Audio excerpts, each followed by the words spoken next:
No, this is not a park state. It's look like a park state. This is our beautiful Srirampur. তো আজ আমরা চলে এসেছি শ্রীরামপুর। শ্রীরামপুর একদম আলোতে সেজে উঠেছে, বাট সেজে ওঠার কারণটা কি? কারণটা হলো ক্রিসমাস সেলিব্রেশন। একদম পার্ক স্ট্রিটের মতো সাজিয়ে ফেলেছে, তোমরা এটাকে মিনি পার্ক স্ট্রিটও বলে থাকতে পারো। 25শে ডিসেম্বর উপলক্ষে শ্রীরামপুরকে এইভাবে সাজিয়ে তোলা হয়েছে, কারণ শ্রীরামপুরে রয়েছে ফেমাস সেন্ট ওলাভস চার্চ। এই ফার্স্ট টাইম আমরা শ্রীরামপুরে ক্রিসমাস এইভাবে সেলিব্রেশন করতে চলেছি। তোমরা যারা শ্রীরামপুরে থাকো বা শ্রীরামপুরের আশেপাশে থাকো, তারা এই বছর অবশ্যই 25শে ডিসেম্বরে শ্রীরামপুরে এসে একটু সেলিব্রেট করো। আশা করছি সবারই খুব ভালো লাগবে। এবার তোমাদের সেন্ট ওলাভস চার্চের কাছাকাছি গিয়ে দেখাবো সেখানকার ডেকোরেশন কেমন রয়েছে।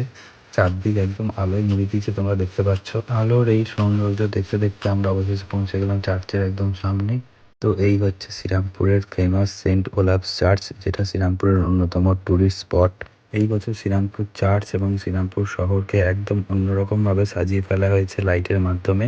আশা করছি তোমাদের দেখে খুবই ভালো লাগছে, আর যারা সামনে থেকে দেখতে চাও তারা অবশ্যই তাড়াতাড়ি চলে এসো।